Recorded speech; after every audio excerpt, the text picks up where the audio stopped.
భారీ వర్షాలు వరదల కారణంగా రాష్ట్రానికి కలిగిన నష్టాన్ని అంచనా వేసేందుకు ప్రభావిత ప్రాంతాల్లో పర్యటిస్తున్న కేంద్ర బృందం ప్రకాశం బ్యారేజీని సందర్శించింది.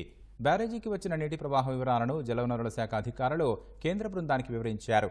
ఈ నెల 1న బ్యారేజీకి రికార్డు స్థాయిలో 11,43,000 క్యూసెక్కుల వరద వచ్చిందని ఈఎన్సీ వెంకటేశ్వర్లు కేంద్ర బృందానికి తెలిపారు.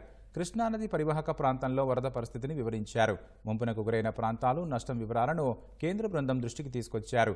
భారీ ప్రవాహంతో బ్యారేజీలోకి దూసుకొచ్చిన పడవలను కేంద్ర బృందానికి చూపారు. బ్యారేజీకి బోట్లు బలంగా తగలడంతో వాటిల్లిన నష్టాన్ని వివరించారు. బ్యారేజీని సందర్శించడానికి వచ్చిన కేంద్ర బృందాన్ని సాగునీటి సంఘాల శాఖ ప్రతినిధులు కలిసి వరదలకు శాశ్వత పరిష్కారం చూపాలని కోరారు.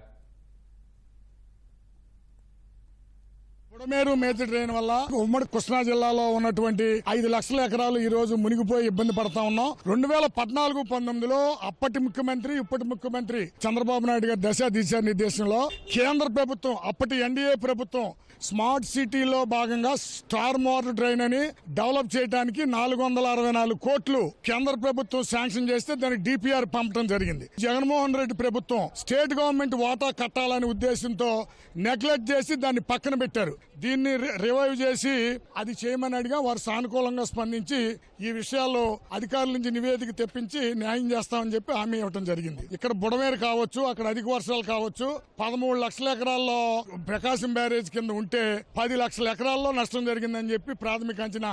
ఇవాళ 10,000 రూపాయలు ఇస్తామని అంటాం కూడా సానుకూలంగా మేము అనుకుంటా ఉన్నాం. ఈ బుడమేరు మేజర్ డ్రైన్ నుంచి కేంద్ర ప్రభుత్వం నుంచి నిధులే గతంలో ఏదైతే ఇచ్చారో ఈ 464 కోట్లు ఇస్తే పనులు పూర్తయి ఈ బుడమేరు వరదకి శాశ్వత పరిష్కారం విజయవాడ సిటీకి, కృష్ణా డెల్టా రైతులకి కలుగుద్దని చెప్పి మేము బలంగా నమ్ముతా ఉన్నాం.